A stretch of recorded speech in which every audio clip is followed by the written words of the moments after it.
reloj las 6 de la tarde con 1 minuto. Mi nombre es Francisco Zamudio y soy parte del equipo de UPAEP que va a estar apoyando en esta conferencia. Pues les quiero dar la más cordial bienvenida. Muchísimas gracias por participar con nosotros en esta conferencia titulada La doctrina social de la Iglesia ante los retos actuales de América Latina. Y bueno, pues vamos a tener esta plática impartida por el doctor Juan Pablo Aranda Vargas. Y antes de comenzar, pues me gustaría ofrecerles a ustedes su semblanza. Vamos a dar lectura a ella para poderlo presentar. El doctor Juan Pablo pues es licenciado en ciencia política. Paso tantito a la presentación. Ay Dios. Ya estoy. Es licenciado en Ciencia Política por el Instituto Tecnológico Autónomo de México y maestro y doctor en la misma disciplina por la Universidad de Toronto. Su investigación se enfoca en las relaciones entre religión y política, con especial énfasis en la postsecularidad, el uso político del discurso religioso, radicalismos teológico-políticos y el pensamiento político cristiano en democracias postseculares. Ha publicado en diversas revistas especializadas como ILU, Revista de Ciencias de las Religiones, ARC, The Journal of School of Religious Studies of McGill University, Revista de Investigaciones Jurídicas de la Escuela Libre de Derecho, Metafísica y Persona, Latin American Policy, entre otras.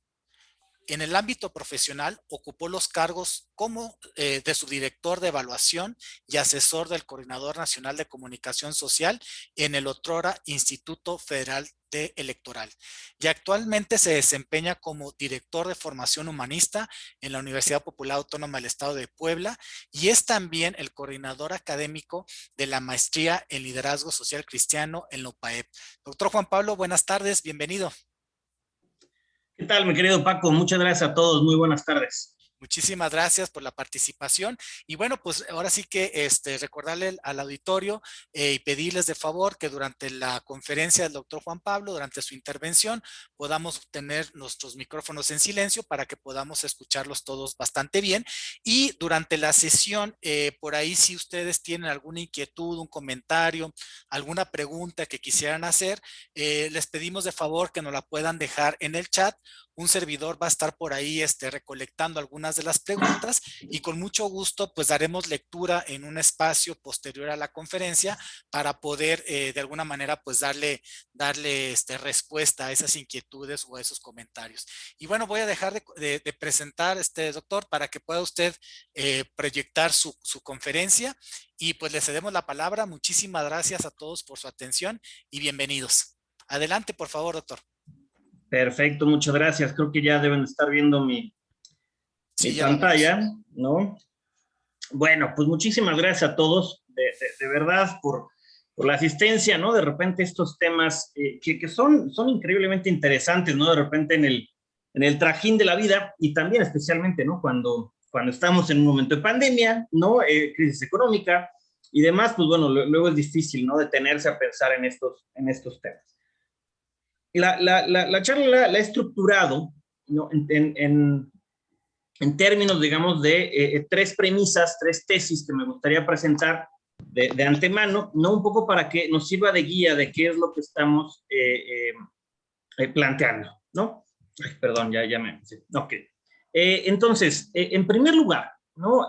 Si bien vamos a hablar de problemas de América Latina y de lo que está pasando a esta parte de nuestro continente, la realidad es que hoy en día los problemas no se pueden simple y llanamente, ¿no? dislocar de los grandes problemas que está sufriendo el mundo. Es decir, los grandes problemas de América Latina son también los grandes problemas del mundo, ¿no?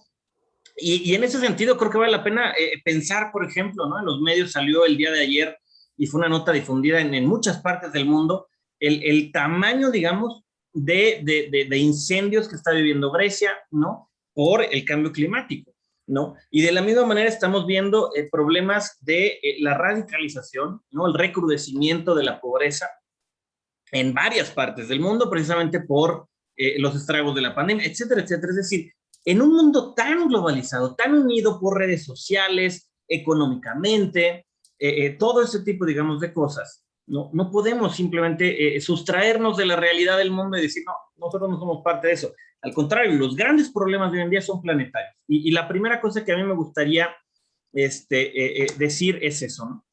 Tenemos que hacer, digamos, captar, digamos, esa idea. La segunda, ¿no? Es ya, digamos, sobre nuestro tema, es decir, ¿qué hace la doctrina social de la Iglesia? Bueno, la doctrina social de la Iglesia lo que hace es arrojar luz sobre estos problemas, ¿no?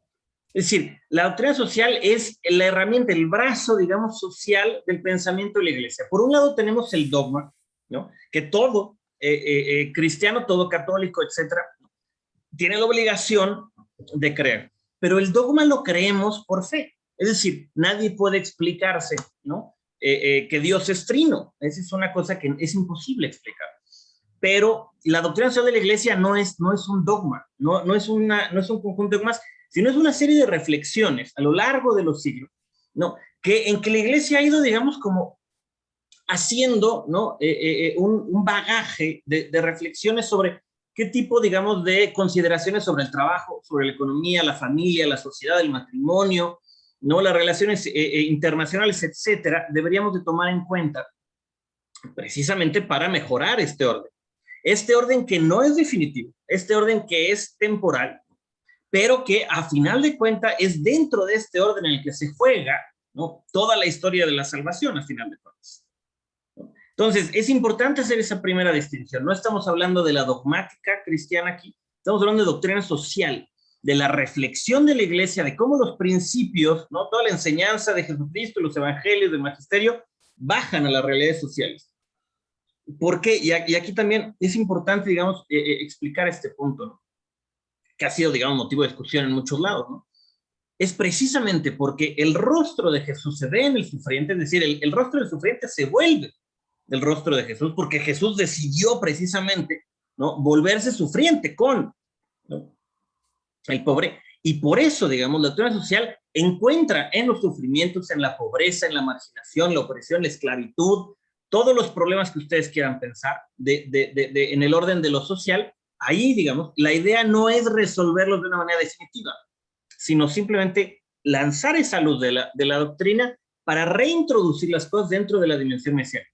Aquí simplemente, no, ahorita lo voy a explicar, digamos, un poco más ampliamente, pero quedémonos con esta idea. No se trata del mundo ideal, ¿no? Ese es el tercer punto. No buscamos la resolución total y final de las cosas, porque este mundo, mientras sea mundo, mientras esté habitado por hombres, por seres humanos que son libres, seguirá siendo lo que es. Es decir, una mezcla de bondad y de maldad, una mezcla de mezquindad y de grandeza, ¿no? De arte y de basura. ¿Por qué? Porque eso es lo que somos los seres humanos, somos una mezcla de todas estas cosas. No nos podemos sustraer al drama humano, ¿no? Solamente porque ya somos cristianos, no. A final de cuentas, los cristianos seguimos en esa misma lógica, en esa misma problemática. Entonces, no es aspirar a un mundo ideal. El mundo ideal no existe, ni va a existir jamás. Los grandes esfuerzos por generar mundos ideales, por ejemplo, es el totalitarismo de Hitler. Sí, claro, vamos a ser una sociedad ideal con puros arios, ¿no? Pero todo lo demás sobra, ¿no? Y hay que exterminarlo, ¿no? Sí, claro, vamos a ser una sociedad perfecta, ¿no? Dice Marx, con la clase universal. Pues sí, claro, pero los intentos por llegar a eso tampoco han dado resultados. El mundo sigue y seguirá siendo eso. Entonces, ¿qué es lo que buscamos? Lo que buscamos es arrojarlo sobre sus problemas, ¿no? A fin, digamos, de insertar estos problemas en la dimensión mesiánica y así, digamos, ¿no? Apoyarnos entre, digamos, como comunidad, como cristianos, ¿no? En su resolución o mitigación, déjame ponerlos, ¿no? Mitigar los problemas. Es decir, que la gente, si bien siempre van a existir pobres, que los pobres sean menos y que sean menos pobres, ¿no? Siempre va a haber alguien que tenga más, siempre va a haber alguien que tenga menos. Ok, esas son, digamos, las tres formas, las tres grandes tesis que me gustaría manejar con ustedes. Y no, también vale la pena aquí insistir, digamos, no va a ser esto un curso de doctrina social de la Iglesia, lo que voy a hacer es agarrar literalmente dos pedacitos, ¿no? Microscópicos de la doctrina para tratar de ilustrar dos argumentos, ¿no? En el tiempo que tenemos, que será alrededor, digamos, de una hora, ¿no? Entonces, digamos, no va a ser una exposición sistemática, sino a través, digamos, de casos. Digamos, y aprovecho, digamos, aquí, ya lo hará luego Paco, de manera como más sólida, pero bueno, simplemente, pues si a alguien le interesa estos temas, pues bueno, es un poco para eso estamos, ¿no? Y para eso estamos en la maestría de liderazgo social cristiano, ¿no? Que eso es lo que queremos es que la gente profundice en estos temas. Pero bueno, no me detengo demasiado porque, como digo, Paco ya me va a ayudar en ese tema. Y simplemente me gustaría dejar claro la metodología, digamos, que vamos a utilizar, ¿no? Ahí les dejo del lado derecho, ¿no? Esta gran pintura de Miguel Ángel, ¿no? Que ahorita vamos a reflexionar un poco, ¿no? ¿Qué es la teología política? La teología política, que es un poco el área donde yo me muevo, donde mi investigación se mueve, es precisamente el estudio del punto en el cual política y religión se unen, se cruzan, ¿no? Es una reflexión teológica sobre lo político, sin duda. Es decir, la teología puede pensar los aspectos políticos, puede ser también una crítica política a la religión, o incluso puede llegar a ser el uso del lenguaje religioso en política. Aquí pues, yo me voy a referir mucho al caso que conozco, que es mi presidente, ¿no? Andrés Manuel López Obrador, desde el principio ha utilizado un lenguaje religioso, abiertamente religioso y abiertamente cristiano, además, ¿no? ¿Por qué? Porque es un medio a través del cual se comunica de manera muy obvia con el pueblo. Aun cuando, digamos, tenemos una separación iglesia-estado, etcétera, etcétera, el uso del discurso religioso está hoy en día prácticamente en la totalidad, digamos, de los discursos populistas que tenemos, ¿no? Donald Trump era exactamente lo mismo, ¿no? Él utilizaba también, ¿no? Este tipo de retórica. Entonces también el estudio, digamos, de la teología política también nos alerta sobre los malos usos del discurso religioso, ¿no? También se puede hablar del intento de fundar la ciudad terrena a imagen y semejanza de la ciudad celestial. Un esfuerzo que se ha intentado durante mucho tiempo y muchas veces. Las famosas teocracias son esto, ¿no? Es decir, tratar de que el mundo refleje, ¿no? El orden divino, la ciudad divina. ¿Qué es lo que hemos aprendido? Lo que hemos aprendido es que no se puede hacer esto sin violencia, sin coacción. Entonces, el llamado es decir, no, la teología política no puede ser eso. No podemos tratar de fundar un orden perfecto. ¿Por qué? Porque no somos perfectos, ¿no? Esa discusión, digo, si a alguien le interesa sobre déjame ponerlo así, inmanentizar el reino, ¿no? Está extraordinariamente tratada en un texto de Eric Peterson, un protestante alemán que se convirtió al catolicismo por ahí de los 1930, ¿no? Que cierra simplemente la discusión y dice, no hay forma de fundar la ciudad terrena sobre esta idea, digamos, del gobierno divino. Es decir, la idea de una teocracia está clausurada por el cristianismo, ¿no? Es un texto magnífico, se llama Monoteísmo como problema político. Si a alguien le interesa el tema, se lo recomiendo mucho. Yo no me voy a meter mucho a eso, pero vale la pena. ¿Qué es lo que yo propondría? La teología política yo la definiría como una reflexión sobre el lugar en el cual convergen lo teológico y lo político, inmanencia y trascendencia, iglesia y Estado, fe y razón. Lo primero que hay que decir es la tesis secularista radical de que la religión iba a ir, digamos, en retroceso, iba a desaparecer, ¿no? Que muchos en los años 60 planteaban, pues simplemente es falsa, ¿no? Hoy en día tenemos absolutamente claro que eso no pasó, ni va a pasar. La religión es parte del ser humano, ¿no? Incluso de manera negativa, ¿no? Es decir, el ateísmo, hay algunos que son ateístas militantes, ¿no? Christopher Hitchens, Richard Dawkins, toda esta gente, que necesitan postular, digamos, a la divinidad para poder, ¿no? Para que su propia negatividad, digamos, haga sentido, ¿no? Es decir, cuando tienes un ateísmo en el sentido, digamos, más hacia el agnosticismo, perdón, pues digamos que no se postula como tal la idea de Dios, pero el ateísmo radical, por supuesto que la postula, ¿no? Entonces, bueno, ese es un poco el lugar. Y la imagen me gustaría simplemente, de manera breve, no reflexionar, porque me parece que es extraordinario destacar dos temas de esta pintura. Primero, no es el hombre el que se está moviendo, el hombre está echado, ¿no? Literalmente está echado y está esperando a que Dios llegue. Es Dios el que va al hombre, ¿no? La primera cosa que me parece que tenemos que reflexionar es, el ser humano no está haciendo un esfuerzo, ¿no? De hecho, está tan cómodo, digamos, en su situación, ¿no? Que tiene que apoyar su mano en la rodilla. Es casi como estar esperando sin cansarse. Es Dios el que se esfuerza, es Dios el que alarga la mano, ¿no? Y ese es, a final de cuentas, uno de los grandes aspectos del cristianismo. El cristianismo es Dios el que va al hombre y no lo contrario. No es nosotros que descubrimos a Dios, sino Dios que bajó y dijo cosas, ¿no? Y se autorreveló, ¿no? Como dijera este gran teólogo Karl Rahner, ¿no? Y segundo aspecto que me parece fundamental destacar es la mano nunca se toca. Nunca se tocan las manos. ¿Qué es lo que nos dice esto? Nos dice que a final de cuentas Dios sigue siendo tan espectacularmente cercano como espectacularmente lejano. Espectacularmente cercano en el sentido de que se encarnó. No puede ser más cercano que un Dios que se encarna, pero no puede ser tan lejano, no puede ser más lejano porque es Dios. Porque la distancia entre criatura y creador es absoluta, no es total, no hay forma, digamos, no, de abatirla en ese sentido. Entonces me parece que ahí Miguel Ángel da el clavo de una manera brillantísima, ¿no? Bueno, vamos entonces, les comentaba que la idea es introducir las realidades políticas, las realidades sociales en la dimensión mesiánica. ¿Qué implica esto? ¿No? Y me gustaría aquí referirme precisamente a la carta de San Pablo a los Corintios, ¿no? Un texto que es extraordinario, ¿no? Hermosísimo, en el cual el Pablo está discutiendo con la comunidad de Corinto, ¿no? Hay que recordar que para Pablo el regreso de Jesús es inminente, ¿no? La parucía viene la siguiente semana, Jesús regresa la siguiente semana, y por eso muchas de las cosas que dice San Pablo luego se malinterpretan, ¿no? Cuando dice no se casen, no está diciendo el matrimonio no sirve para nada, lo que está diciendo es el evangelio está ahorita, ¿no? El tiempo mesiánico está ahorita. Poco a poco la iglesia se dio cuenta, ¿no?, de que Jesús bien podía regresar mañana, pero igual tardaba. Y entonces hemos ido reflexionando sobre ese tema.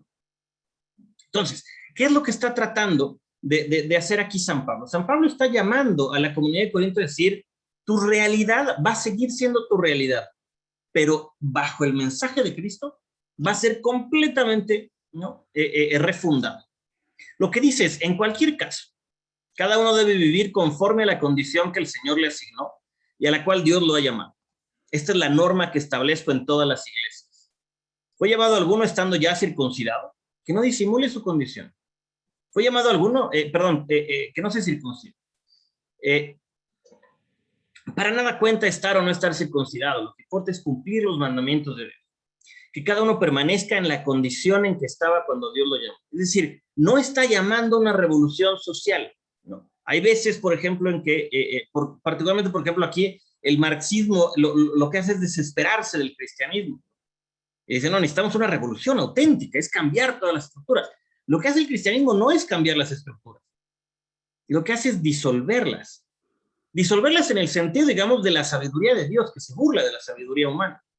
Disolverlas en el sentido de decir, ya no soy esclavo de mi condición. Sigo dentro de mi condición, pero me ha liberado la noticia, ¿no?, el evangelio, a final de cuentas, de, digamos, la salvación en Jesús. En ese sentido, de nuevo, no es cambiar ni un ápice de las estructuras humanas. Las estructuras humanas siguen, ¿no? Y para ponerlo, digamos, con la mayor radicalidad, ¿no?, muchos de los sobrevivientes de Auschwitz, de Buchenwald, de los campos de concentración nazi, decían, yo no puedo seguir pensando a Dios cuando Dios permitió que esto pasara. Y evidentemente es una pregunta dura, ¿no? Es una pregunta durísima. ¿Por qué Dios permitió eso? ¿No? El exterminio de, a final de cuentas, el pueblo elegido. Porque los judíos siguen siendo un pueblo amado por Dios. ¿No?, de todas estas millones de personas que murieron. Y la respuesta tiene que ser, bueno, porque Dios no cambia la historia. Dios no pone su mano y dice hasta aquí. Dios es Dios de la historia, pero no en un sentido de tirano. Dios es un Dios que permite la libertad. Es la única forma de entenderlo. Dios permite que el ser humano, y hoy leía una reflexión del Papa Francisco sobre el Padre Nuestro, donde decía, Dios es, ¿no?, Dios nos trata como un padre que nos está diciendo, por ahí no, te vas a embarrar, ya te embarraste. Y dice, pero siempre nos permite hacer las cosas mal. ¿Por qué? Porque somos libres. Porque si nos quita la libertad, nos quita la semejanza que tenemos con Él. Porque la libertad es precisamente la capacidad de decir, sí, voy por el lado que tú me llamas, o decirle, no, como el hijo pródigo. Y de todas maneras va a estar esperando. Bueno, ¿qué es la dimensión entonces mesiánica? Continúa San Pablo y dice, lo que quiero decir, hermano, es que nos queda poco tiempo. Esto es fundamental para entender a San Pablo. San Pablo, de nuevo, está hablando de regresa la siguiente semana, Jesús. Regresa en 2 semanas, regresa en 3 días.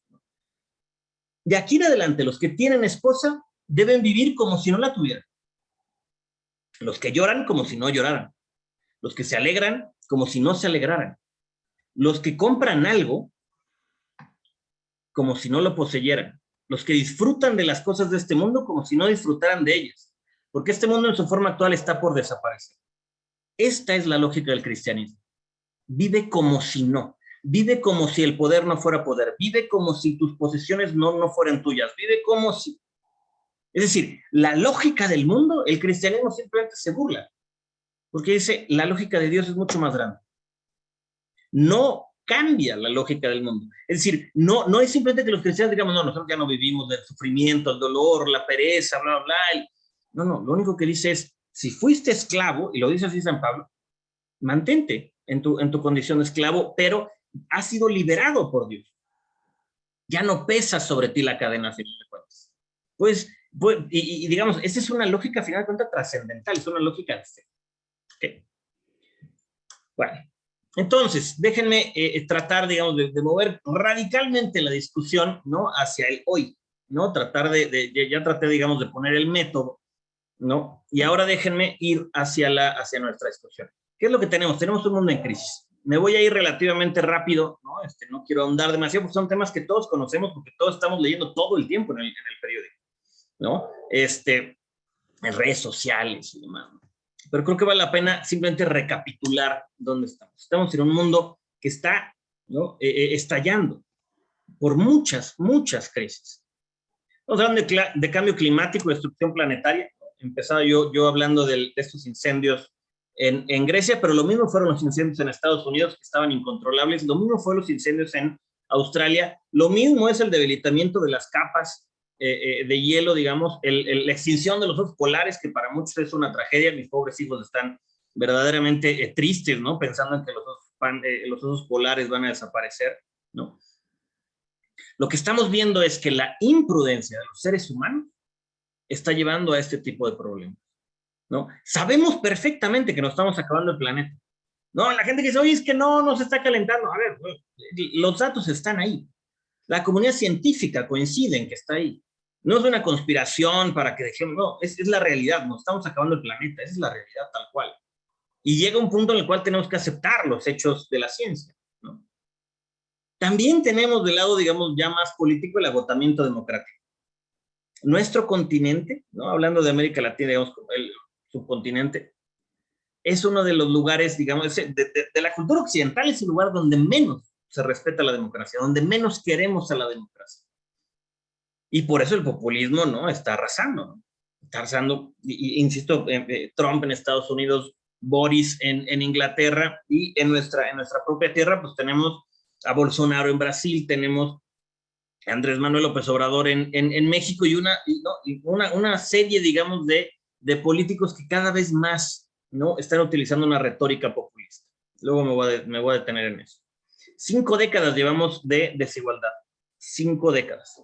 Y también vamos a analizar ese tema, pero después de la Segunda Guerra Mundial tuvimos un momento en el que se redujo drásticamente la desigualdad, y a partir de fines de los 70 empieza a subir. Y hoy en día estamos otra vez a niveles prácticamente de la Gran Depresión. Estamos en niveles de desigualdad brutal, donde un puñado de personas posee tal cantidad de recursos que pueden comprar países enteros, ¿no? Bueno, también estamos viendo la radicalización posmoderna. Es decir, el posmodernismo es la crisis, digamos, que heredamos de la Segunda Guerra Mundial. Y es de entender que tenemos una crisis, por supuesto, ¿no? De la Ilustración, ¿no? Pensemos en Kant, pensemos en toda esta gente que decía, usa la razón y vas a llegar al progreso ilimitado. Todo va a salir bien. Y de repente llega la Primera Guerra Mundial, la Segunda Guerra Mundial, que en realidad no son mundiales, son europeas, son occidentales. Y lo que vemos es que la brutalidad, el barbarismo de los europeos, de los occidentales, que en su gran mayoría son de hecho cristianos, ¿no? Es de tal magnitud que decimos, ¿saben qué? No podemos volver a permitirnos eso. Y por eso le agarramos tanto miedo a las grandes narrativas. Porque las grandes narrativas son aquellas por las que una persona es capaz de morir. Y las grandes narrativas puede ser el cristianismo, sin duda. Las cruzadas son un ejemplo. También podemos hablar de las grandes narrativas en el tema del nacionalismo. La nación es algo por lo cual la gente se mata, ¿no? Podemos hablar de muchísimas grandes narrativas, ¿no? La cosa es, en nuestro mundo, el posmodernismo lo que ha dicho es, le tenemos pánico a esta cosa. Y entonces, en lugar, digamos, de aceptar y de tener un poco más de humildad, pero manteniendo digamos, el horizonte de la verdad, dijimos, no, ya mejor no hay verdad. Se acabó. Y entonces, ¿no? Ya en los años 70, ¿no? Un teólogo, Joseph Ratzinger, que luego se convertiría en papa, andaba por ahí diciendo aguas con el relativismo es bien peligroso, bla, bla, y nadie lo pelaba, ¿no? Todo el mundo decía, no, este es el radical, ¿no? Y de hecho, durante muchas décadas él fue el radical, ¿no? Se convirtió, ¿no? en el gran inquisidor, ¿no? Digamos, ocupó el Consejo para la Doctrina de la Fe, ¿no? Con Juan Pablo II, y después se convirtió en Benedicto XVI. Hoy en día estamos redescubriendo esos textos de Ratzinger diciendo, tenía toda la razón. Lo único que estaba viendo es que si no hay capacidad de comunicación, lo que hay es pleito. Métanse a las redes sociales. Es pleito. La gente vive diciéndose groserías, ofendiéndose, bla, bla, o simplemente cerrándose sobre, ¿no?, los que son iguales ahí. Ya no tenemos la capacidad de hablar con el otro, de realmente enfrentarnos con un argumento. Eso es lo que estamos viviendo. Y si a eso le sumamos la cultura de fake news, bueno, ¿no? En Estados Unidos, cuando estaba la elección de Trump y Hillary, corrieron muchas fake news de que Hillary comía bebés, de que se comía literalmente, ¿no? Y hubo gente que se lo creía, ¿no? Digo, hay un punto, digamos, en decir, oye, esta persona puede ser, ¿no? A mí Hillary, yo no soy no me encanta ni nada, ¿no? Ni la apoyaría, pero, y apoyo mucho menos a Trump, por supuesto. Pero de ahí, digamos, a dar el paso de decir, oye, es que te comes bebés, oye, es que Obama no nació en Estados Unidos. ¿Qué cabeza cabe, por Dios? Y ahora tenemos que la fake news nos está llevando a decir, no, es que las vacunas son para dominarnos, me meten un chip y bla, bla. Yo me vacuné, ¿no? Y la verdad es que hasta ahora creo que no estoy siendo dominado por ninguna fuerza, ¿no? Digo, evidentemente, no lo sabría, ¿no? Pero hasta donde sé, ¿no? No está pasando eso, ¿no? Vivimos en una cultura en la cual cada vez es más difícil reconocer lo que es la verdad de lo que es la mentira. Y finalmente la pandemia. La pandemia lo único que vino a hacer es empeorarlo todo. Sacó lo peor de nosotros, ¿no? La gente dice, no, es que nos hermanamos. Claro que no nos hermanamos. No es cierto que estemos siendo más solidarios. La realidad y los datos están diciendo que no. En mi país, 7 millones de personas pasaron a la pobreza después de la pandemia. 7 millones. Somos un país de 130, ¿no? Es muchísima la gente que pasó a la pobreza. Y en realidad uno no ve a la gente verdaderamente, ¿no? Enardecida y diciendo, tenemos que ayudar a ellos, ¿no? Es sálvese quien pueda. Porque la lógica hoy en día es sálvese quien pueda, ¿no? Vivimos en un mundo descarnado, deshumanizado. Y digamos, lo que me interesa también aquí decir y es un tema de las universidades. Las universidades estamos viendo la gran crisis de decir, ¿qué es lo que dice el mercado? ¿Qué quiere el mercado? ¿Qué necesita el mercado? Yo me pongo esa lógica. Ya basta de seguir pensando que el mercado sabe lo que quiere. La crisis inmobiliaria del 2007-2008 en Estados Unidos nos demostró que el mercado también comete errores, y no errores pequeños, errores gigantescos por la avaricia humana. El punto es, hoy en día, los grandes problemas de la humanidad son problemas que, digamos, apelan a la ética o a la falta de ética de los seres humanos. No son problemas técnicos. La mayoría coincidimos en que algo se tiene que hacer, que tenemos que ser más dóciles, más humanos, más caritativos, ¿no? Que hay que participar, que hay que rendición de cuentas de los políticos, etcétera. El problema es un problema ético, no es un problema técnico. Y no obstante, parece que la gente quiere seguir diciendo, pero necesitamos más técnicos, necesitamos más técnicos. A mí me llama la atención. No estoy peleado con la técnica, ¿no? Tuve la gran oportunidad de estudiar en el ITAM, ¿no? Que es una universidad 100% técnica, y aprendí mucho matemáticas, pero lo que me parece que hoy en día lo que estamos simplemente dejando de lado es la parte ética. Educar en el pensamiento, educar en la empatía, la humanidad, la fraternidad, la solidaridad, ¿no? Ese tipo de cosas las tenemos perdidas. Como les decía, me voy a ir muy, muy rápido en ese tema. Son cosas que ya conocemos. Estos son datos de NASA, ¿no? La temperatura ha subido, los océanos se calientan, las capas de hielo, ¿no? 227 billones de toneladas al año. una locura lo que se están adelgazando. Y la imagen que ven atrás creo que habla, ¿no? Por todas las palabras que uno pueda decir, ¿no? Un animal tan emblemático como el oso polar, ¿no? Está desapareciendo. ¿Por qué? Porque el hielo es tan frágil que no puede cazar. Y si no puede cazar, no puede comer, y se mueren sus hijos y se mueren. Digamos, es un animal a final de cuentas, ¿no? Las especies van y vienen. Eso es cierto también hasta cierto punto. Pero nunca en la historia de la humanidad tantas especies están desapareciendo como en este momento. La velocidad de la destrucción del planeta es bestial. Segundo tema, esto simplemente lo que quiero es apoyar, ¿no? Las afirmaciones que hice al hablar de una crisis, ¿no? ¿Qué estamos viendo? Esto es un estudio de Freedom House, que lo que mide, cada año mide qué países mejoraron su calificación democrática y qué países la empeoraron. Bueno, lo que llevamos son 15 años en que más países empeoran su calificación democrática y más países, en menos países la mejoran y más países la empeoran. Es decir, el mundo se está volviendo cada vez menos democrático. Y ahorita voy a tratar de explicar por qué me interesa en la democracia, ¿no? Porque de repente puede ser, bueno, pues es que tu necedad en la democracia. Pues sí, porque la democracia tiene sentido. Ahorita lo vamos a ver. Esta es nuestra región, ¿no? Esta es América Latina.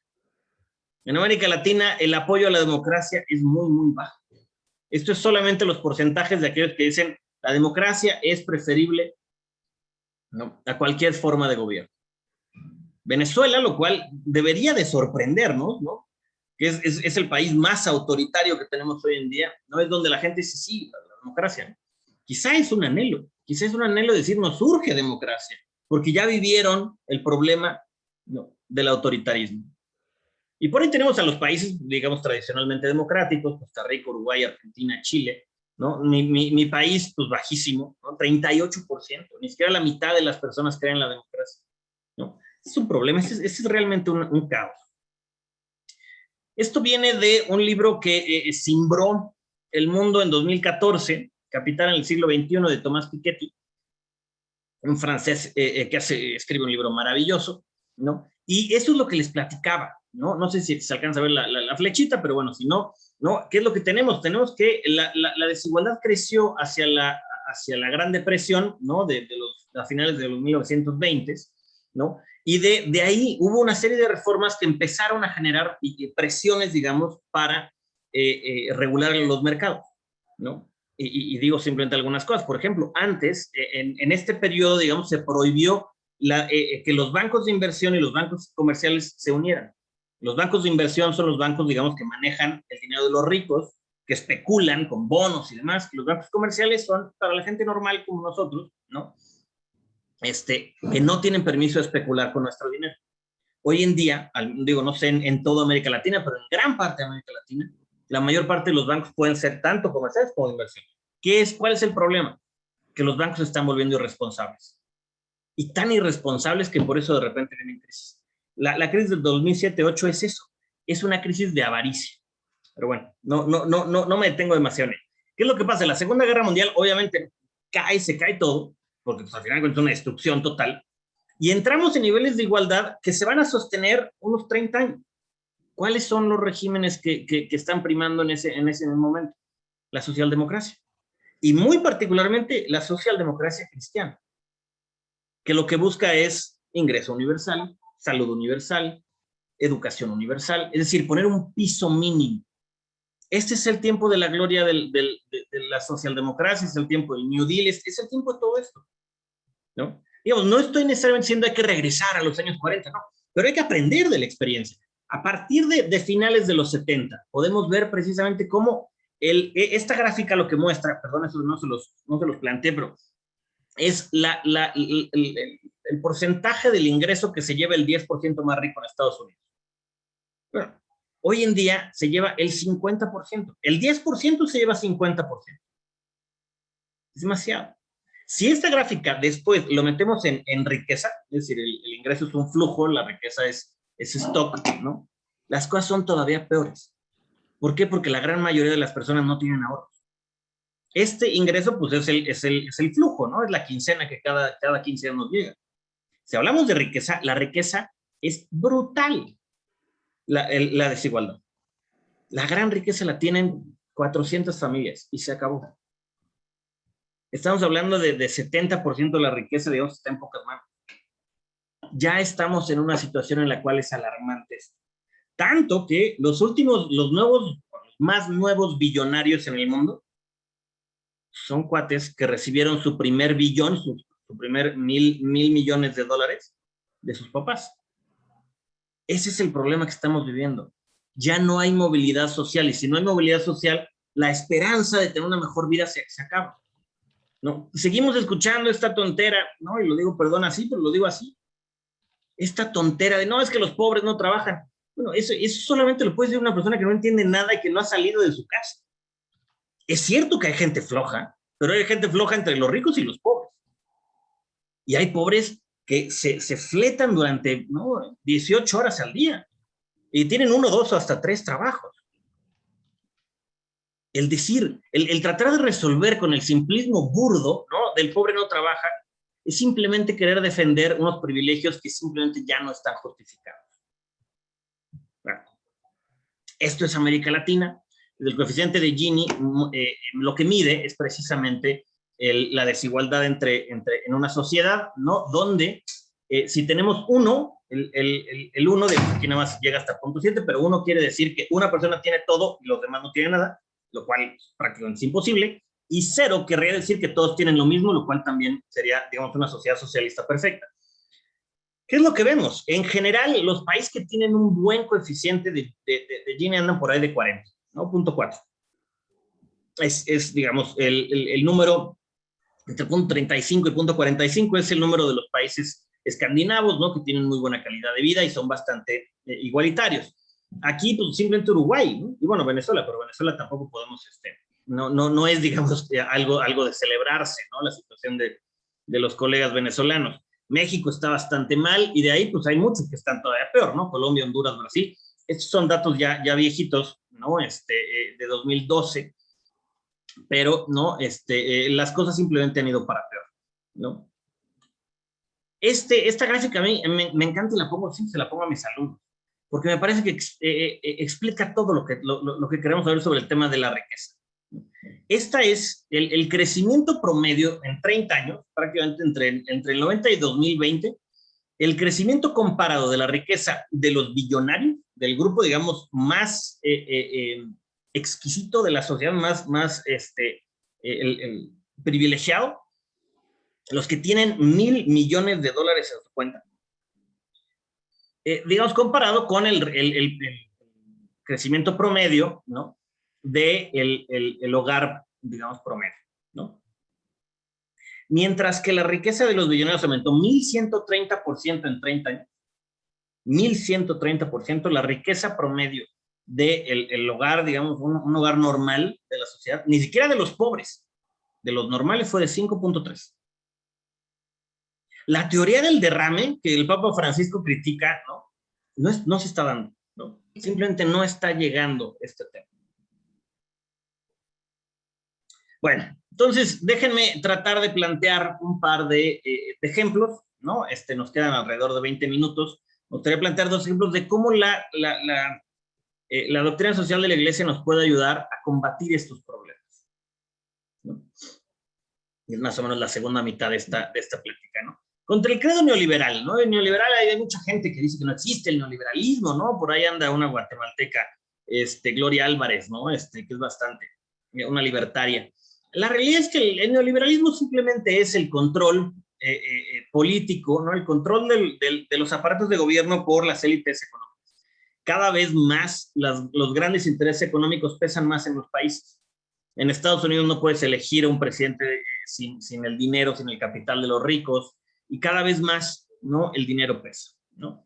Y el neoliberalismo es una manera de pensar, es una manera de vivir, es una manera de entender la realidad. Que de repente el problema es que no entendemos que no se trata solamente de pesos y centavos, se trata de cómo vivimos. Es un orden completo, es una manera de ordenar las relaciones humanas. Y es un orden que se vuelve tiránico. Implica el control del Estado por los intereses transnacionales y el sistema financiero internacional. Hoy en día creo que ninguno de nosotros dudamos que el sistema financiero internacional no está para nosotros. Nosotros no somos el target del sistema financiero. El sistema financiero mueve las grandes riquezas de la humanidad, ¿no? Y ese es un problema, porque estamos deshumanizando algo que debería ser un instrumento, lo estamos convirtiendo en un fin. Es precisamente lo que el Papa Francisco ha llamado una y otra vez. El sistema financiero tiene que ser regulado, tiene que ser puesto a los pies del ser humano, al servicio del ser humano.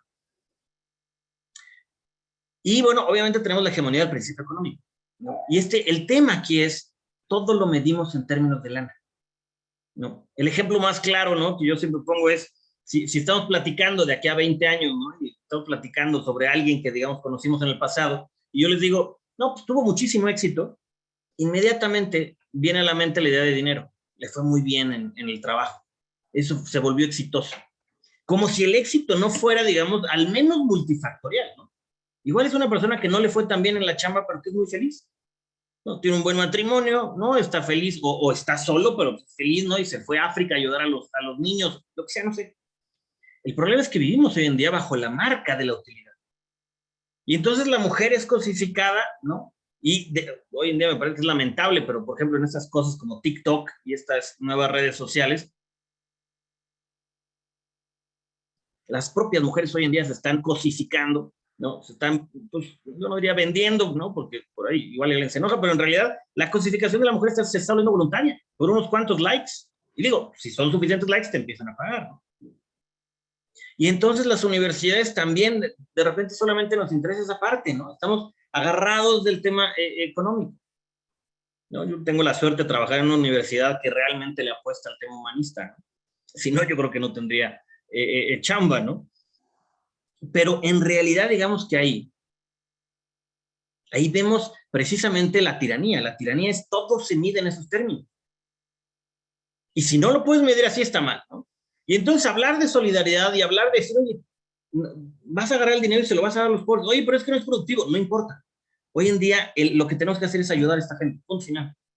No, ya no se puede. Es poco eficiente. Entonces vivimos en una sociedad consumista, hedonista, narcisista, ¿no? Todo se trata de mi placer, de mi, ¿no? Satisfacción, de que yo esté feliz. Los demás, pues bueno, que se rasquen con otras, con sus propias uñas. Lo que yo plantearía, ¿no?, como mi primer ejemplo es contra el neoliberalismo, contra la cultura, digamos, este capitalismo salvaje, que no es contra la economía de mercado. Yo creo que la economía de mercado, y lo digo abiertamente, yo creo que tiene muchísimas bondades. Estoy en contra de digamos, el capitalismo salvaje que denuncia el Papa Francisco y por el cual llama a su economía social, ¿no? Yo plantearía que Rerum Novarum tiene una respuesta extraordinaria. Dice, esta encíclica del siglo es 1800 y piquito, 1890, me parece. El Papa León dice, sobre el uso de las riquezas hay una doctrina excelente y de gran importancia. El fundamento de dicha doctrina consiste en distinguir entre la recta posesión del dinero y el recto uso del mismo. Eso es importante. Lo que va a hacer el Papa aquí, es decir, de la doctrina cristiana nos vamos a poner entre liberales y marxistas. Y no nos vamos a ir con ninguno. Dice, poseer bienes en privado, según hemos dicho poco antes, es derecho natural del hombre. Aquí está del lado de los liberales. Está diciendo, claro que la propiedad privada es un derecho. Y usar de ese derecho, sobre todo en la sociedad de la vida, no solo es lícito, sino incluso necesario en absoluto. Es lícito que el hombre posea cosas propias y es necesario también para la vida humana. Pero en segundo lugar, si se pregunta cuál es necesario que sea el uso de los bienes, yo los tengo, son míos, pero ¿cuál es el uso que le debo dar a las cosas? La Iglesia responde sin vacilación alguna. En cuanto a esto, el hombre no debe considerar las cosas externas como propias, sino comunes. Y aquí nos vemos más del lado de Marx, sin tocar a Marx. Es decir, de modo que las comparta fácilmente con otros en sus necesidades. De donde el apóstol dice, manda a los ricos de este siglo que den, que compartan con facilidad. Este es el gran problema del rico que va con Jesús. Eso es lo que no entiende el rico, ¿no? Que lo que está diciendo Jesús es, no está mal que tengas, está mal que no quieras dar, está mal que no quieras compartir, está mal que no te veas como prójimo del otro, ¿no? Eso que dice en Fratelli Tutti el Papa, ¿no? Conviértete en prójimo del otro, no esperes a que alguien llegue y te pida ayuda, sé tú la ayuda. Y no solamente estamos hablando de dinero, pero estamos hablando de que incluso las riquezas que tú te ganaste con justicia y que te mereces, tienen que ser utilizadas de manera social. Es decir, no es lícito que tú veas a alguien morirse de hambre pudiéndolo ayudar y no lo ayudes. No es lícito. Aquí vemos un primer ejemplo de cómo la doctrina social, me parece, ilumina una realidad. No la constriñe en el hecho de decir, a ver, el sistema económico tiene que ser así, así, así. No. Nos da un principio muy simple. Sí a la propiedad privada, pero el uso común. Tan simple como eso. Y eso me parece que es suficiente para generar toda una discusión sobre si realmente estamos o no cumpliendo con el mandamiento del amor cristiano. Me parece que aquí es clarísimo. Y digo, rerum novarum es la gran encíclica, ¿no? Y me parece que aquí tenemos un primer ejemplo. Segundo, el populismo, que es una cosa que yo por mi investigación se basa en el populismo, ¿no? Y mi preocupación es, digamos, cada vez más por cómo se están dando las cosas. Tenemos este cansancio, ¿no? El pueblo de la democracia, y me voy rápido, pues ahora sí me estoy acabando mi tiempo, pero la democracia postula al pueblo, pero el pueblo es algo que uno nunca puede decir, ya lo agarré, ya lo tengo, yo represento al pueblo. Nadie representa al pueblo. El pueblo es una ficción, es una abstracción, nunca está el pueblo. ¿Y para qué hicimos esa abstracción? Para que nadie diga yo soy la voz del pueblo. ¿Por qué? Porque precisamente a mediados del siglo pasado, algunos dijeron, no, yo soy la voz del folk, ¿no? Famosamente. Cuando alguien dice que tiene la voz del pueblo, pues el pueblo sale sobrando. ¿Ya para qué lo escuchas al pueblo si ya tienes al vocero? No, la democracia dice, no hay que hacer eso. La democracia es un sistema de separación. Separa las cosas y dice que viva la sociedad con sus divisiones. Divisiones de credo, divisiones económicas, divisiones sociales, divisiones de ideas, divisiones de gustos, divisiones lo que sea. Y la democracia dice, y la cosa es, nos tenemos que poner de acuerdo respetándolos a todos. La democracia lo que quiere es evitar la tiranía. La importancia de la democracia es evitar la tiranía. No ser eficiente, no se trata de ser eficiente o ser rápido, no. Eso no busca la democracia. La democracia quiere simple y llanamente evitar la tiranía. Y la tiranía es precisamente este proceso en el cual se acumula poder. Los líderes populistas cada vez más los vamos a ver haciendo eso, apelando al pueblo. No, es que el pueblo me quiere. No, no es el pueblo, es una parte del pueblo. Es 1 millón de personas que están afuera, ¿no? Aclamándote. Eso no es el pueblo. El pueblo somos los 130 millones de mexicanos en el caso de mi país, ¿no? Hay un aprovechamiento de la desigualdad, ¿no? Clasismo, racismo. Entonces se genera esta dinámica, ¿no? De nosotros contra ellos, nosotros los pobres contra ellos los malos. No, yo creo que esa no es la lógica. La lógica no puede ser los ricos son malos y los pobres son buenos. Hay pobres que son malísimos. Hay pobres que son asesinos, son violadores, son desgraciados. Y hay ricos que son así. ¿No? El ser humano puede ser bueno o malo, sea rico o sea pobre. No podemos caer en el simplismo de este tipo de discusión, ¿no? Y lo que termina haciendo entonces es, al dividir a la sociedad en 2 grupos, ¿no? Sustituye la parte por el todo. ¿Quiénes son el pueblo auténtico? ¿Quiénes son el pueblo? El pueblo que me apoya. Todos los demás son los enemigos del pueblo. No, la democracia es gobernar con la minoría, es gobernar con los que no están de acuerdo conmigo. Esa es la democracia en realidad. Y entonces caemos en una lógica de enfrentamiento, ¿no? Digo, en el caso mexicano es muy claro. El presidente mismo inventó estas 2 palabritas, fifí, chairo. Los fifí son los aburguesados, los que tienen dinero, y en ese sentido es parte de lo que él llama la mafia del poder, ¿no? Es la gente mala. Y los chairos no son estas personas, ¿no? Pues que lo apoyan al presidente. Y desafortunadamente la gente está adoptando este lenguaje. Como si realmente pudiera describirse una persona con un calificativo, ¿no? Por amor de Dios, los seres humanos somos mucho más complejos que eso, ¿no? Pero es mucho más fácil simplificar y decir, ¿no? Como en Estados Unidos, tú eres republicano, no, entonces eres basura. Yo soy demócrata, ¿no? Ese es un gran peligro. Y es un gran peligro también, pensemos en términos de la religión. Las guerras de religión que dieron origen al Estado moderno en el siglo XVII, ¿no? Con el Tratado de Westfalia en 1648, fue precisamente eso. Protestantes y católicos no encontraron un piso común y dijeron, pues vamos a exterminar al otro. No, hay que aprender a vivir juntos. Una cosa es defender la verdad y otra cosa es agarrar a patadas al otro. Son dos cosas completamente diferentes. Hay que aprender a vivir con el otro.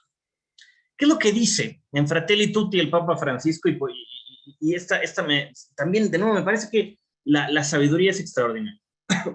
Hay líderes populares capaces de interpretar el sentir de un pueblo, su dinámica cultural y las grandes tendencias de una sociedad. Pero deriva en insano populismo cuando se convierte en la habilidad de alguien para cautivar, en orden a instrumentalizar políticamente a la cultura del pueblo, con cualquier signo ideológico, al servicio de su proyecto personal y de su perpetuación en el pueblo. Los grupos populistas cerrados desfiguran la palabra pueblo, puesto que en realidad no hablan de un verdadero pueblo. En efecto, la categoría de pueblo es abierta. Un pueblo vivo, dinámico y con futuro es el que está abierto permanentemente a nuevas síntesis, incorporando al diferente. No lo hace negándose a sí mismo, pero sí con la disposición a ser movilizado, cuestionado, ampliado, enriquecido por otros y de ese modo puede evolucionar. El cristianismo es un ejemplo de eso. El cristianismo ha ido adoptando una serie de elementos. El encuentro con el pensamiento griego, por supuesto, que dio una serie de sinergias extraordinarias. Y después el encuentro con el pensamiento latino lo hizo lo mismo, con Roma. Y tenemos toda la tradición oriental y toda la tradición occidental del cristianismo, ¿no? Lo que llama el Papa Francisco es precisamente a dejar este simplismo, ¿no?, en el cual una persona dice, yo represento todo, ¿no? Yo ya tengo la representación absoluta de las personas. Es ridículo pensar en eso.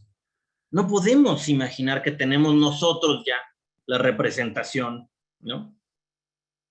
El Papa Francisco lo que está llamando, a final de cuentas, es a decir, tenemos que detener, ¿no?, este esfuerzo de utilizar, de instrumentalizar al pueblo con fines meramente políticos.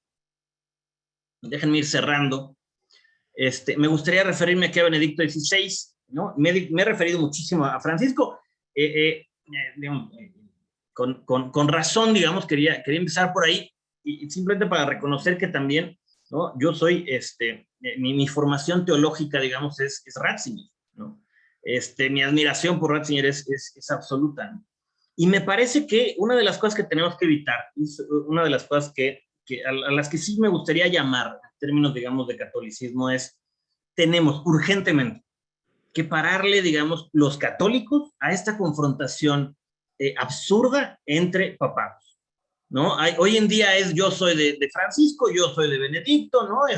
Francisco era el bueno o Benedicto era el bueno. Y estamos viendo, por ejemplo, a la iglesia norteamericana, desafortunadamente, a muchos dentro de la iglesia norteamericana, movidos por el señor Viganó y por los cardenales de la Dubia, ¿no?, que están tratando de poner a uno contra el otro. Y el Papa Benedicto salió en una entrevista hace unos meses a decir, párenle, yo no estoy peleado con el Papa Francisco. ¿Por qué? Porque al final de cuentas están subidos en la misma barca. Y en ese sentido yo lo que diría es, lo que logró Benedicto fue simplemente poner los cimientos teológicos de la iglesia, digamos, y los volvió, digamos, a reformular, los volvió a pensar con una frescura interesantísima. Yo sostengo que Benedicto va a llegar a ser doctor de la iglesia algún día, porque tiene una capacidad brutal de pensar. Pero no está desconectado de las realidades sociales. Están en la misma línea. Dice, el compromiso social no es una excentricidad del actual pontífice, ¿no? Esa es mi afirmación. El teólogo Ratzinger afirmaba en los años 60, todo el que precisa de la ayuda de un cristiano es justamente por eso, e independientemente de sus ideas, un hermano de Cristo, más aún una manifestación del propio Señor.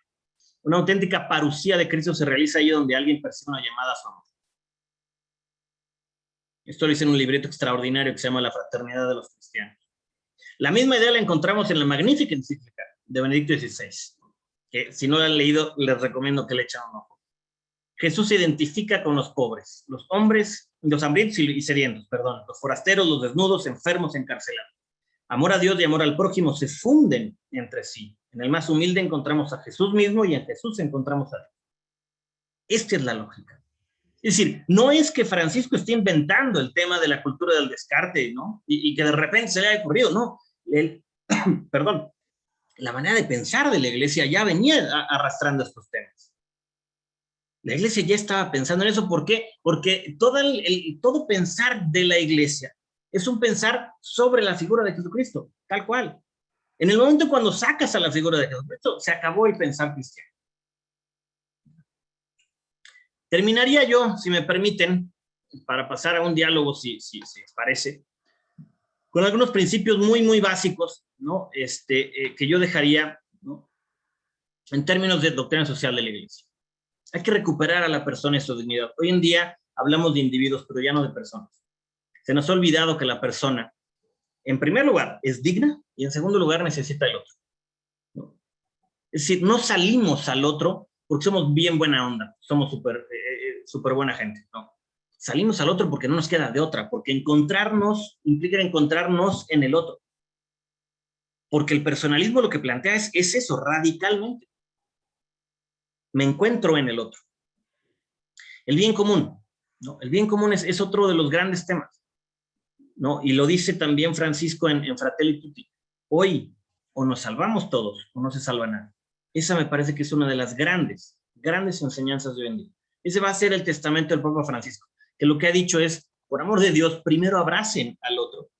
Y luego criticamos, y luego discutimos, y luego nos peleamos. Pero primero abrázalo, primero manifiéstale, digamos, ¿no?, el amor de los cristianos, y luego ya peleamos por nuestras diferencias. El bien común estamos perdiendo. Necesitamos recuperar esta noción de bien y de bienes comunes, ¿no? Educación, trabajo, justicia, libertad, ¿no?, lo que ustedes quieran, cultura, ¿no? Necesitamos reactivar una cultura de solidaridad y subsidiariedad. Hoy en día ya nadie se conoce, a nadie le importa, nadie conoce al vecino, ¿no? La comunidad está muerta. Y el problema es que la democracia empieza desde abajo. Tenemos el gran vicio de empezar a ver la democracia desde arriba, desde el poder federal, bla, bla, ¿no?, del presidente. No, la democracia empieza desde abajo, desde lo local, ¿no? Tolerancia, nos urge ser más tolerantes. Las redes sociales son el gran ejemplo. Falta diálogo y además un diálogo pensante. Y aquí lo que yo les diría es, hace falta leer. Una de las grandes crisis que tenemos hoy en día es que la gente ya no lee nada, ¿no? Diría mi hermana, ya no lee ni la caja del cereal, ¿no? Tenemos que empezar a leer, tenemos que empezar y a leer de todo. Porque en la cultura, digamos, como gran cultura, como bellas artes, está gran parte de la riqueza de lo que llamamos Occidente. Y en la cultura occidental no se entiende sin el cristianismo, y el cristianismo también se expresó a través de las bellas artes. Y cultura del encuentro. Yo les diría, si no han podido echarle un ojo al capítulo, creo que es el capítulo 3 de la Fratelli Tutti, que es una cátedra sobre el buen samaritano, échenle un ojo, vale la pena para entender el proyecto, digamos, del amor cristiano. Y finalmente la opción preferencial por los pobres, ¿no? No porque son pobres como tal, sino precisamente porque en ellos también, ¿no?, y de manera más evidente, porque Jesucristo también vino como pobre, de manera más evidente, más clara, ¿no?, y más urgente, ¿no?, brilla también, digamos, el rostro, digamos, de Jesús, ¿no? Entonces, en ese sentido, me parece que la doctrina social de la Iglesia es una invitación. La invitación es a reconfigurar mesiánicamente las realidades con las que vivimos, ¿no? Y tratar de vivir en un mundo mejor. Es decir, no vamos a tener un mundo ideal, no vamos a tener un mundo ideal, pero podemos vivir en un mundo no tan feito, ¿no? Un mundo con mayor belleza, un mundo con mayor bondad, un mundo con mayor tolerancia, humanidad. Muchísimas gracias, yo me quedo aquí y de veras, pues bueno, abierto al diálogo si queda algo, digamos, que nos entienda o que quieran comentar. Muchas gracias. Muchísimas gracias, doctor Juan Pablo. Una presentación realmente bastante interesante. Pues bueno, para cumplir con lo que habíamos platicado al inicio de la sesión, no sé si gustes que pasemos a dar lectura a algunos mensajes que por aquí nos dejaron en el chat. No sé si te parezca bien, para ver si podemos dejar algún comentario. Tengo aquí, el señor Juan Pablo Chávez nos comentaba, dice, la libertad consiste en tener la capacidad de elegir entre el bien y el mal, o más bien en que teniendo esa oportunidad optemos por Cristo con nuestra inteligencia y voluntad, pregunta el señor Juan Pablo. Pues mira, Juan Pablo, te mando un saludo. Yo contestaría un poco agustinianamente, ¿no?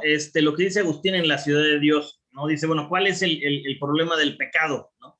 Pues el pecado no nace de una voluntad mala, ¿no? Nuestra voluntad, y dice San Agustín, la voluntad no puede ser perversa, no puede ser mala en sí misma. ¿Por qué? Porque la hizo Dios, ¿no? O sea, somos hijos de Dios, somos criatura divina. Entonces dice, ¿cuál es el problema? El problema no es necesariamente, el problema de la libertad no es elegir entre bienes y demás, bla, bla. El problema, dice, es el ordenamiento, es cómo se ordena la voluntad.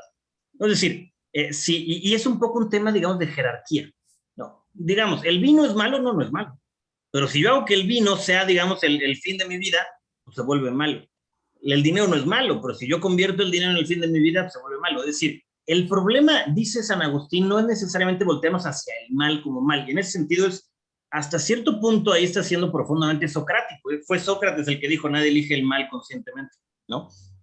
En ese sentido, Agustín está yendo, digamos, a sus maestros. Lo que dice San Agustín es ese virar, es ese voltearse, digamos, y hacer una mal jerarquización. Entonces, en ese sentido, yo diría, pues, es parte de la libertad, ¿no? Dar este giro malo. En el sentido, digamos, de que pues, eres libre, ¿no? De tú decidir en ese sentido. Ahora, esa libertad es una libertad mal usada, es una libertad que digamos, tiende a libertinaje, es una libertad que tiende a la destrucción del ser humano, etcétera, etcétera. Pero en estricto sentido, este viraje de decir, bueno, no sé si decides, ¿no? Yo voy a tomarme, ¿no? El mundo, todo lo que hay de licor y de alcohol me lo voy a tomar.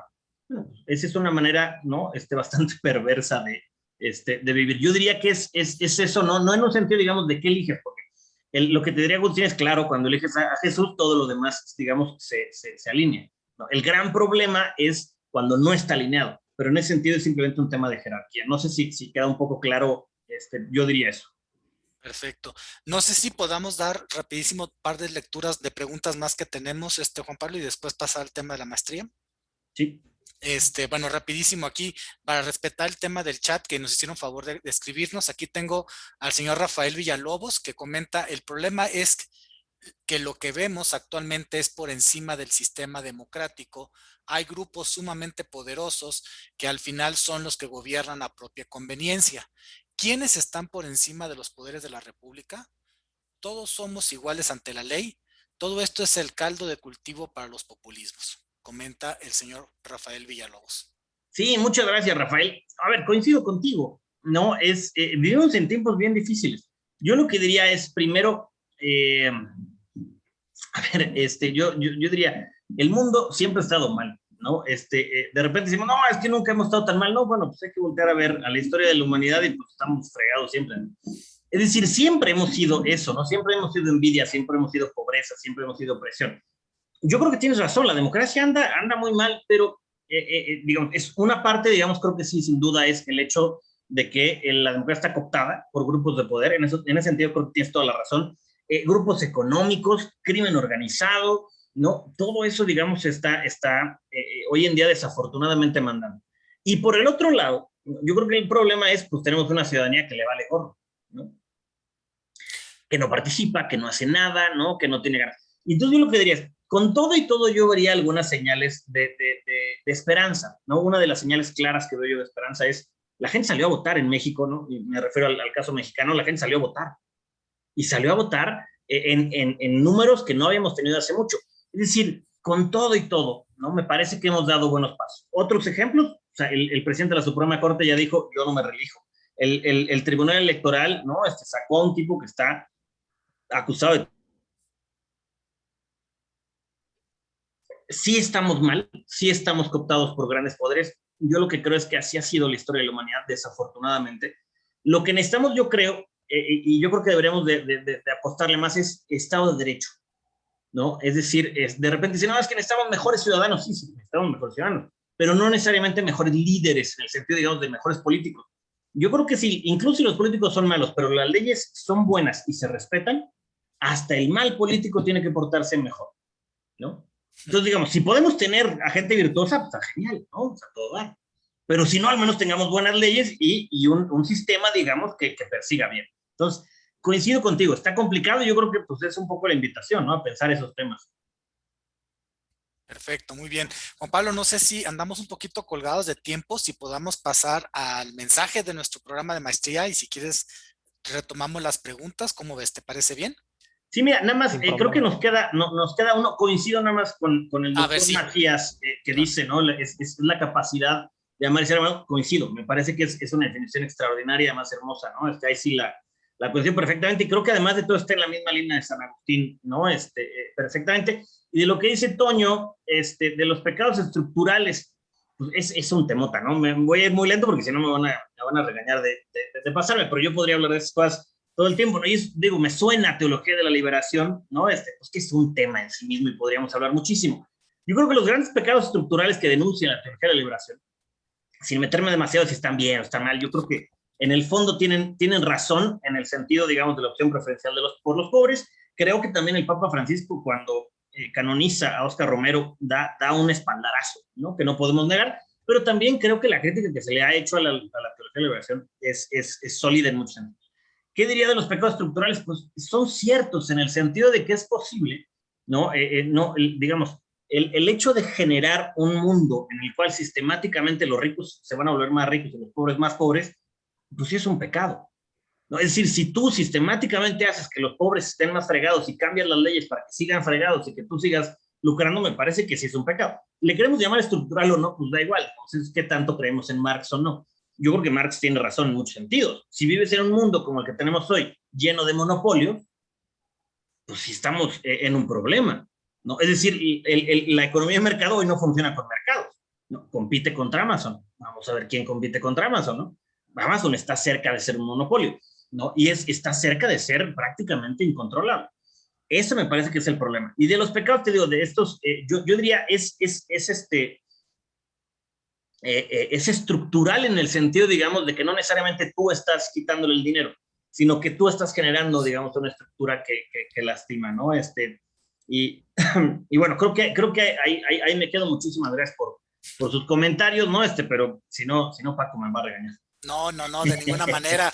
Yo creo que podemos extendernos el tiempo que gusten. Creo que el tema es muy importante y bueno, pues bueno, terminamos si quieres la agenda y regresamos a las preguntas. Nosotros encantados de escucharte, encantados de poder compartir estas ideas con el público y pues a la orden, ¿no?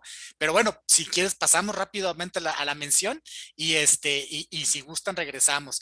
Y pues ven, como comentaba, muchísimas gracias, doctor, por la ponencia, la verdad muy interesante.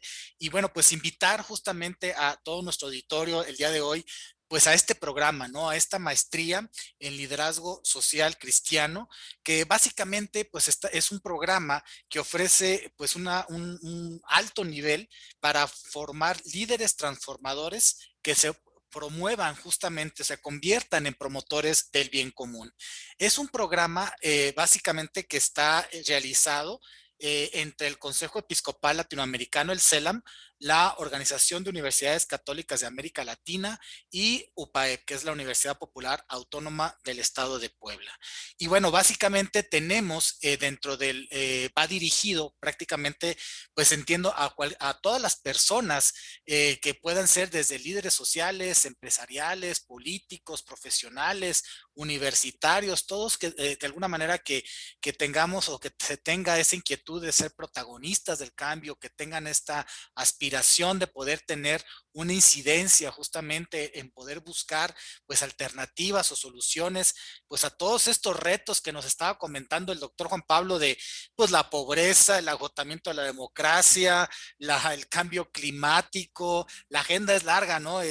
La orientación del mercado, la no movilidad social, la falta de distribución de la riqueza, en fin, estaba yo anotando aquí algunas ideas, de verdad que son temas pues grandiosos que nos afectan a todos, que realmente pues nos está cambiando el mundo o nos ha cambiado el mundo pues bastante, ¿no? Y que de alguna manera pues desde la tribuna en donde nos encontremos pues de alguna forma podemos incidir en ello, ¿no?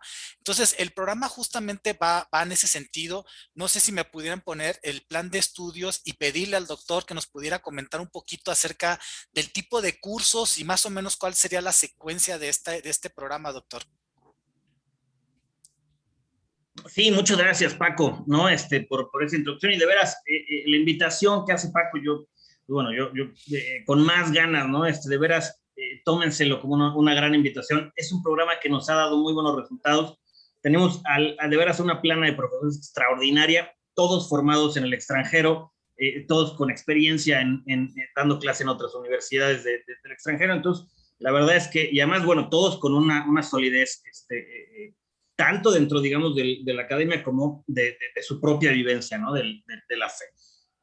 Lo que tenemos, digamos, es estos tres bloques, ¿no? Manejamos tres bloques, uno, digamos, teológico, otro social y otro de liderazgo, como para realmente, ¿no? Tener ambas, digamos, la fortaleza de todos lados. Entonces, en teología, pues, lo que vemos, ¿no? Es cristología, neumatología, perdón, eclesiología, teología de la historia, doctrina social de la iglesia, ¿no? Que doctrina social pues está dentro de lo social, como decíamos, y lo teológico, pero también analizamos las cuestiones sociales, tenemos un curso de juicio moral, político y económico, ¿no? En el cual, ¿no? Por ejemplo, ya analizamos estos temas, de hecho, esta conferencia fue creada, ¿no? Con los temas que vi con mis alumnos en esa clase, etcétera, etcétera, ¿no? Y luego también tenemos el tema de liderazgo, ¿no? Liderazgo como tal, herramientas de liderazgo, y la idea, ¿no? Y yo les diría, ¿no? Hay siempre un gran problema cuando hablamos de liderazgo. Pues digo, si todos somos líderes, pues ya no hay seguidores, ¿no? Entonces ya no hay líderes, por obvias razones. ¿Qué es lo que buscamos? Nosotros buscamos convertir líderes en el sentido democrático, porque la democracia es la única que ha resuelto esa paradoja. Porque en la democracia todos somos jefes, en el sentido que todos somos soberanos, pero también todos somos obedientes. ¿Por qué? Porque la ley nos la damos a nosotros mismos, al menos en teoría, ¿no? Dejamos esto en teoría ideal. Pero, y en ese mismo sentido, el cristianismo, yo siempre he dicho que el ciudadano democrático viene precisamente de el cristianismo. El cristianismo enseña eso. ¿Por qué? Porque lo que hace Jesús es alterar también las categorías y dice, ¿no? En el lavatorio de pies dice, el que quiera ser el primero que sirva. Entonces, en ese sentido, ¿no? Es el que sirve es el que manda. Y tenemos, digamos, esa paradoja resuelta, ¿no? Ese es un poco el modelo que queremos seguir. Perfecto, muy bien. Y pues bueno, entiendo que vamos con seminarios, con cursos y también talleres, ¿no? Son esta combinación justamente para para complementar, digamos, esta formación. Y comentar que es un programa que se maneja 100% en línea, a distancia y en un formato asíncrono. Entonces, por aquí comentan qué duración tiene, pues es una duración aproximada de 2 años. Es un programa que se maneja 100% en línea y es un programa que, pues obviamente al ofrecer este formato asíncrono, es decir, tenemos actividades y metas cortas, las actividades se publican los lunes a partir de las 7 de la tarde, tiempo del centro, y las entregas se hacen en esa misma semana, el domingo al último minuto como fecha límite, ¿no? Entonces nos estamos yendo pausadamente, nos vamos por metas cortas para que no sea muy abrumador y que de alguna manera pues podamos dosificar estos contenidos, el ritmo del curso y las personas pues de alguna manera pueda hacer esto más llevadero y combinarlo pues con el trabajo, con las demás actividades, con las otras responsabilidades que pueden tener y pues ahora sí reflexionar bastante bien sobre estos temas. Y bueno, para complementar la invitación, yo sí quisiera cederle la palabra un momentito también a mi compañero Carlos Romero. Carlos Romero es asesor educativo de aquí de NUPAEP y está justamente a cargo de, pues de alguna manera, dar seguimiento a todos los aspirantes, a todas las personas interesadas justamente en esta maestría de liderazgo social cristiano. Y pues le quiero ceder la palabra, Carlos, bienvenido, para ver si nos puedes complementar esta invitación con alguna información importante que tengas. Adelante, por favor. Claro, gracias Paco, la verdad una muy buena plática que realmente esta, maestría que es una estelar de lo que es UPAEP se está presentando ahorita y bueno, para comentarles, a pesar de de un gran beneficio que gracias al maestro Juan Pablo se logró, bueno, comentarles que iniciamos cursos ahorita el 30 de agosto de esta maestría, tenemos inicio de periodo en tres periodos durante el año, pero bueno, ahorita el próximo es el 30 de agosto y el beneficio que realmente es muy importante comentarles, es un gran logro que se tuvo por parte del maestro Juan Pablo, que es que nos dejaran esta maestría con un 50% de descuento, tanto en la inscripción como en las asignaturas. La inscripción es única, no se vuelve a pagar inscripción en ningún otro periodo. Y bueno, el 50% de descuento también se respeta en todas las materias, en el costo de toda la maestría. y no tiene ninguna condicionante, es un convenio muy especial que se logró obtener. Y también comentar que gracias a la alianza que se tiene con ODUCAL, pues también podrían preguntar las universidades que son miembros de ODUCAL puedan tener un beneficio adicional. Toda la información que requieran, para ya no alargar el tema y poder tener otras preguntas, pues acá lo podemos manejar con los contactos que tenemos, todos los temas académicos, el contenido, la metodología. Pues acá viene el contacto que es del doctor Juan Pablo Aranda, que su correo viene siendo juanpablo.aranda@upaep.mx, todo el tema académico que requieran, la metodología, el contenido, las dudas que tengan, con gusto el doctor Juan Pablo lo puede resolver. Y cualquier tema que tengan ya sobre la inscripción, los costos, pueden acercarse a un servidor por todos estos medios que tenemos en el correo de online@upaep.mx, en la página directamente upaep.mx/online, o al número de WhatsApp que es el 2225-799019. Con gusto los apoyaremos en lo que es en su proceso de inscripción. Los que estén interesados, les podemos aclarar todas sus dudas, como les mencionaba, costos. Para lo de ODUCAL sí sería bueno que se acercaran a sus, pues a sus líderes para que les puedan contar sobre los beneficios que manejamos con ODUCAL, que son, bueno, un beneficio muy bueno, pero bueno, cualquier duda, aclaración, con gusto los atendemos con estos datos, Paco. Sí, muchísimas gracias. Y nada más complementar el comentario que estaba diciendo Carlos, pues obviamente hay un tema de postulación por parte de las instituciones, perdón, por parte de los colaboradores que de alguna manera estén interesados en esta maestría y que quieren aprovechar los beneficios que se tiene con el convenio de ODUCAL, pues nada más es acudir con las personas que tengan relación o que lleven este convenio, para que pues les puedan informar un poquito más acerca de cómo se pueden ellos postular hacia esta maestría y poder expandir un poquito más el beneficio que se tiene. Pero bueno, de entrada, todos los demás que que estemos asistiendo a esta conferencia, que no pertenezcamos a una institución educativa que esté dentro de ODUCAL, saber que también tenemos este 50% de descuento y que lo vamos a poder adquirir justamente pues a través de la guía que nos va a presentar Carlos Romero, ¿no? Para que nos pueda orientar justamente a cómo adquirirlo y pues bueno, estará permanente durante todo el transcurso de nuestra maestría. Juan Pablo, no sé si tengas algún otro comentario adicional que quieras hacernos o si damos paso a algunas de las dudas. Decían que si era 100% en línea, ahorita en el chat, si es todo en línea. Dice que si podemos enviar material informativo PDF, el 50% es una muy buena acción para la accesibilidad. Ok, claro, desde luego, por ahí estaremos mandándoles de entrada, pues tenemos por ahí sus correos electrónicos, les vamos a mandar una invitación. Bueno, Carlos Romero, aquí se compromete, ¿no, Carlos? De que podemos hacer contacto con todo el público que se registró el día de hoy para que podamos Claro, tener claro. esa primera comunicación y de ahí partir, ¿no? Claro, Paco, con gusto les hacemos llegar la información.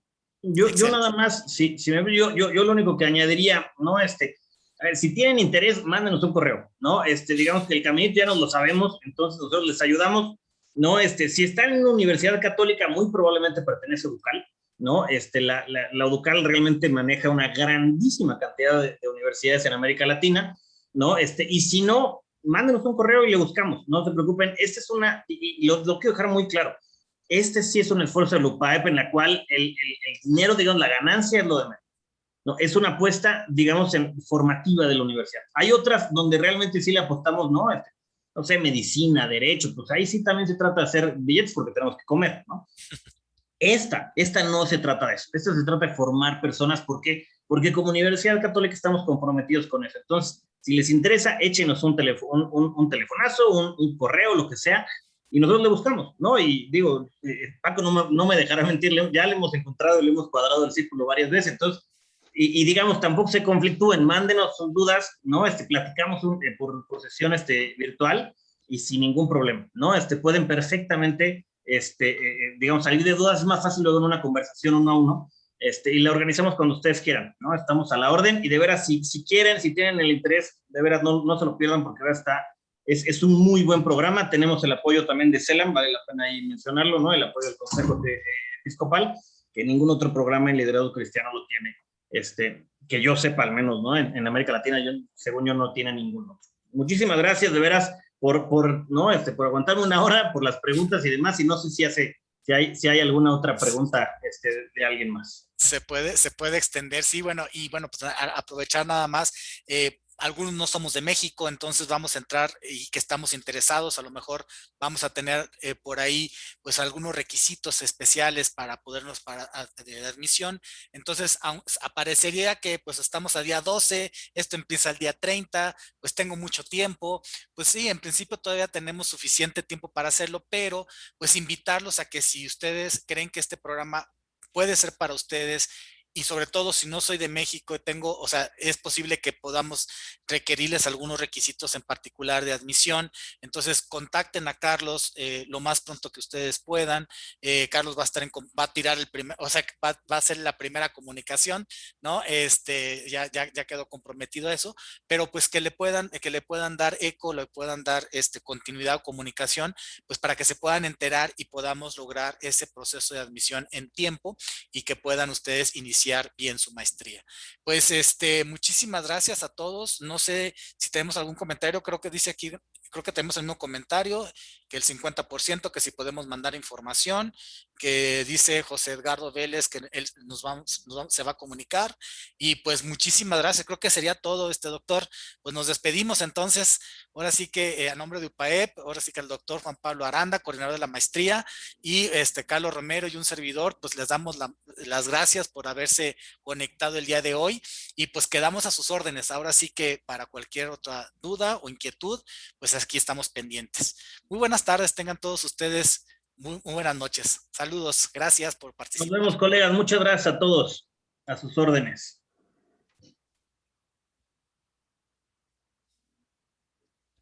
Gracias, buen día, hasta luego. Que esté muy bien, Juan Pablo. Hasta luego, gracias. Muchas gracias, UPAEP. Muy amable, gracias. Gracias, muchas gracias. Un saludo. Muy amable, María Elena, le agradecemos la atención y la participación. Gracias.